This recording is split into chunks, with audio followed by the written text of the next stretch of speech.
Hello there, you amazing viewers and subscribers, and welcome to a new related video for today. So in this video, it's going to be something that I have delayed for the last 2 months, since December, and there's two reasons why. And the first reason is because I put all my notes away because one of my subscribers and a fellow YouTuber who is absolutely amazing at what he does, aka another sci-fi guy, he didn't really have his box set until last week, I think, when it finally arrived to him. So I didn't really want to make him jealous by doing a review on this box set of something he hasn't seen or hasn't got. So I didn't really want to make him jealous. And the second thing is, I've only just found all my notes that I made of this season box set.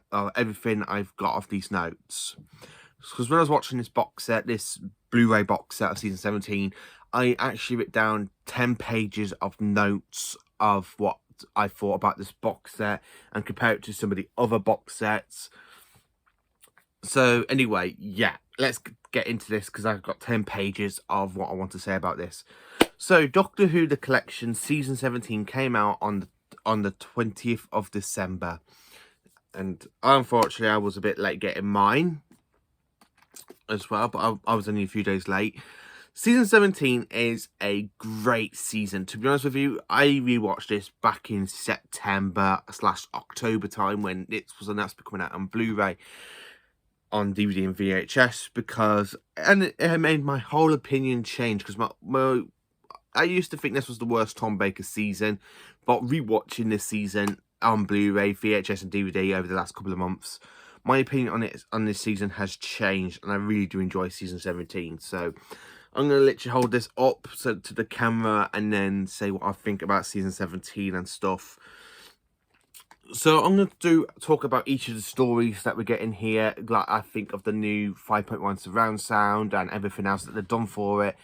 Even the new CGI effects for Nightmare of Eden. And then, of course, we've got not one, but we've got 3 versions of Shudder. So I thought I'll sit down and talk about these anyway. So the first disc is known as Destiny of the Daleks. So I'm literally going to pop this. So hang on. Sorry, Tom. I'm just going to move you up next to Trot in a minute, so I can actually put that there, so you can still see it. Hopefully, if I move my chair a bit. Can I move the camera a bit? Yeah, there we go. You can still see season 17 there. So the first disc is known as Destiny of the Daleks. Now, this is my least favourite of the 1970s Dalek stories. This one and Day of the Daleks are 2 of the baddest ones, I have to say, for the 1970s stuff. Now, I do like David Morrissey. No, not David Morrissey. The bloke that plays I can't think of his name. David Fisher, I think that's it. David Fisher, who plays Davros for this one. Now, yes, he is wearing Michael Wisher's mask because Michael Wisher was unavailable to come back and film for the story, and the mask was too long-sided and stuff. Now, with the DVD release, we did get the CGI effects updated, so it's nice to see that we had that for this story as well, with new CGI effects and everything. And I have to say, with the 5.1 surround sound as well, it makes it a lot better of the storytelling, and the CGI effects make it work, and the 5.1 surround sound is just amazing to sit down and listen to when you hear the Daleks go, "Do not deviate." I probably will need to rewatch this box set again at some point. I really do enjoy Destiny of the Daleks a little bit more on the Blu-ray. I have to say, with the special effects stuff that we got on the Blu-ray with the 5.1 surround sound, and of course with Day of the Daleks, them 2 are probably looking up in the future. Sorry, I need a burp then. But I really enjoyed the special effects and stuff. Like Behind the Sofa, I really do love Behind the Sofa, with Thurston McCoy, Wendy, who played Zoe, the second Doctor's companion, with Peter Davison, Sarah Sutton, Jeanette Fielding, and I believe Colin Baker and there was somebody else with Colin Baker sitting down watching the story this season. And of course the main team as well that was making this season, with Graham Williams, the woman that did the design work for season 17 and of course season 18, because she's in the 18 box set, and somebody else as well. I can't remember who they were, but I really did enjoy watching Behind the Sofa and seeing those reactions to the stories and everything else. Colin Baker's is just amazing when you watch him do his reactions to the stories and stuff. My biggest complaint about Behind the Sofa on this set is that they haven't got Tom Baker in it or Liana Wood. I really think I would have enjoyed to have them two together, because Liana Wood and Tom Baker's only got 2 seasons together, and they're not even on any of the box sets together. I mean, Tom Baker is on the season 18's Behind the Sofa. Liana Ward, not at all. Just disappointing, that is. Very disappointing. Now, the next story is known as City of Death. Now, watching this in HD is absolutely amazing. I mean, when you're watching the filming locations that they did for Paris and like the Louvre and everything, it's pretty much amazing. It's good to see it in HD, you know, the Dr. Romana running around in Paris, bumping into Scaroff, going back in time to the point where Scaroff, the last Jagerfest, basically tried to stop himself from pressing the button to, like, it literally does explode and scattered him through 12 pieces of time. I really do enjoy this story. City of Death is one of my favourite stories for Tom Baker. Absolutely one of my all-time favourites. I would actually go back and rewatch this on Blu-ray a lot more than I will for the DVD and the Blu-ray release. I really do enjoy season 17. I really did enjoy this story. Going back and revisiting this story on Blu-ray, it's very beautiful in HD, I have to say. It's very, very beautiful, very, very amazing and everything else. I loved all the special features and stuff that they'd thrown in this for City of Death as well in the 3rd disc. I really did enjoy it. I'm like, this is very good and interesting stuff, like the documentaries and stuff and everything else. Don't really want to dive too much into the documentary stuff because I don't want to make this video an hour long, because that's how much it will be if I talk about all the documentaries and stuff for it and everything else. Now, the next story of the season is going to be known as The Creature from the Pit, and yes, I absolutely do enjoy Creature from the Pit. I love how good it looks in HD. When I watched it on the DVD standard, it's like, I don't know what to think of it. Then I watched it on the Blu-ray, I'm like, oh, this season is incredible to watch in HD. I love how they upscaled everything into HD, into Blu-ray, and making this season look absolutely beautiful and stuff, especially on the detailing of Tom Baker's scarf. I do enjoy Creature from the Pit. I love the fact when you got the Doctor going to remind like that to his nose and then he jumps down into the pit. I love those. I just love that. I love the fact when the Doctor goes, Romana goes, Doctor, I got K9, and then the weed bull things basically attack K9 and he goes. I really do enjoy this story, and I love the fact you got that nasty woman, I can't remember who plays the very, very, she's right here on the box set. I'll just grab the box set, mate. I'm on about her. I don't know who the actress who plays her. I can't remember a character's name. I actually thought she was interesting to be the villain and stuff. I really did enjoy Creature from the Pit. Now, the next story is known as The Nightmare of Eden. Now, I've got some good stuff to say about this one, because the CGI stuff, and they did for this story, with the 5.1 surround sound as well, is absolutely amazing. I think it's in 5.1 surround sound, unless I turned it up on the sound bar and made it 4, and I thought it was 5.1 surround sound. I'm not too sure. I love the CGI work for it. I mean, when you got the spaceships collide and stuff on the DVD and the VHS, it's like, this is terrible. Terrible, terrible, terrible. And then I watched it on the Blu-ray, I'm like, ooh, this is a lot more better detail and stuff, and all the CGI stuff and everything really works for this story, and I just absolutely enjoy Nightmare of Eden. I also like how it's like a drug story to say how bad drugs are, especially when you got one of the characters basically being all out of it and everything, and he's like going, and then he ends up dying, and it's like, I didn't care about him anyway. But I really do enjoy the way you got the 2 spaceships collide into each other, and I love the fact that Romana goes to the Doctor saying, Doctor, I don't think we should interfere. Interfere? Of course we should interfere. Always do your best at. Now that's what I say. Now come on. I really love the 4th Doctor, because that is such a doctorish thing for a Doctor to say. Interfere? Of course we should interfere. Always do what you're best at. No, that's what I say. Now come on. I really did love it. It's such a doctorish thing to say.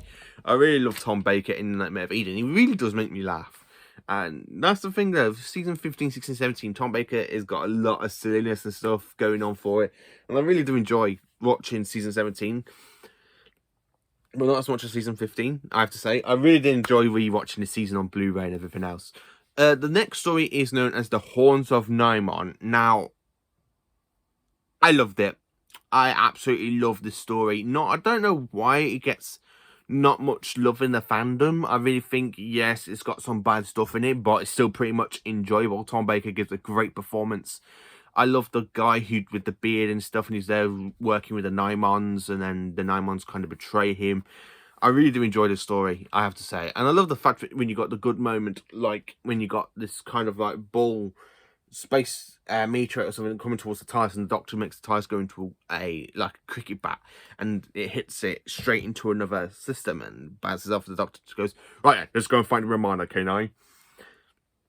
When the Doctor comes across the Nymons and stuff, now this is the very first story we see another sonic screwdriver, because only for the whole show we've had River's Song sonic screwdriver, we've had the Master's sonic laser, the Doctor sonic screwdriver, but Romana made herself a sonic screwdriver, and she does accidentally leave it on a spaceship in this story as well. So it's only in for one story, Romana sonic screwdriver, and it's like, oh, Romana made herself a sonic screwdriver, I did not know that. And it's really good detail in the way Romana sonic screwdriver is. I actually prefer this one to the Doctor's, I have to say. I do like the look of it and stuff, and I really did enjoy it. Now, talking about the 3 versions of Sharda, now we've got the 1992 VHS version where we got Tom Baker now narrating the missing stuff that wasn't filmed. The movie version that was released in 2017, which I do have on Steelbook as well. It's right here. As you can see, I've got the Steelbook of Sharda. So that goes right there. And the definite version of Sharda where it's all been cut down into 6 episodes. I really have to say, I love that. I love the way how they've done that during the 6 episodes, like cutting it from a 2-length movie version into 6 individual episodes, like it should have been when it was going to be broadcast. I really did enjoy watching that, and I really do enjoy Sharda. Sharda is one of the best stories. I really do enjoy. I love it. It's definitely up there out of this season. It's definitely the high peaks with City of Death here, Sharda here. And you got Destiny of the Daleks here, Creature from the Pit above Destiny of the Daleks, Nightmare of Eden basically 50, like kind of above that, and then you've got the Horns of Nymon, which is like on the same level as not City of Death, Creature from the Pit. It's on the same level as Creature from the Pit, but Sharda and of course City of Death are definitely the 2 main good stories for this season. They are definitely up there as one of the best. I really do enjoy this box set. I'm probably going to go back and rewatch it later on after I finish work. And of course, after I finish work tomorrow and Saturday and Sunday, because I'm doing a full weekend. I've agreed to it at work. But I am really looking forward to re-sitting down watching this box set. Because 1, I just love Tom Baker's stuff. 2, I actually prefer season 17 over to The Key to Time. If you watched me talk about 35th place in my ranking of every season of Doctor Who, you know 35th place is actually season 16. And it's going to be, and it's the only lowest Tom Baker season, really down, because I really don't like season 16. I only like 3 stories out of it. The rest of the stories is like very mishmash. I really am grateful that this season come out on Blu-ray, to be honest with you, because now we've only got 3 Tom Baker seasons, really. We've got 3 Tom Baker seasons left to come out on to Blu-ray. We got seasons 13, 15, and of course 16. Now I'm hoping that the next season one is either 15 or 13, because yes, we've got 2 Finch Hinchcliffe seasons. We've got the only John Nathan Turner season with Tom Baker, and we've got one of the Graham Phillips seasons now with season 17. So I am hoping we get another Graham Phillips's era, one of his next seasons. I hope it's definitely season 15, because I would actually love to have season 15 and then have season 13, and then the last Tom Baker season ever to come out on Blu-ray. Well, I think it's definitely going to be season 16, because we've only got 3 Tom Baker seasons left. We've got 3 seasons for John Pertwee's Doctor left. We've got 2 seasons for Peter Davison's Doctor, and then we've got 1 season left for Sylvester McCoy. And then I think the 60 seasons will probably be after the last 1980s box set. So let me know in the comments what you think of Doctor Who The Collection Season 17. I really enjoy all the special features and stuff. I love Behind the Sofa. That's the one thing about these box sets. I really do enjoy it. Now, the one thing I have to say about these box sets compared to the modern Blu-rays that we... knocked the camera there, sorry. Now, the one thing about these box sets, I am going to say, I really do enjoy these a lot more than what we get for the modern stuff. And not on about just the steel box. You get more bonus features, you get more behind the scenes and everything. I really would like to see the modern Doctor Who do get this kind of treatment, hopefully. I would actually like to see them do behind the sofa with the modern cast and stuff. So, yeah, that's the one thing. Let me know in the comments what you think of Doctor Who Season 17. Is it one of your favourite Tom Baker seasons? If it's not if it's like your least favourite, let me know. Please do like, subscribe and share, and join me for more Doctor Who content videos. Have a great day, and join me for more Doctor Who content next week after I finish, because there will be no video tomorrow. There'll be no video on Saturday, and there will be definitely no video on Sunday because I'll be working, and I think I'm gonna end up being shattered by Sunday, so there'll be no videos at that point. But there will probably be one coming out on Monday if I'm not working. So thank you for watching this video. Please do like, subscribe, and share, and have a great weekend and a great Doctor Who day.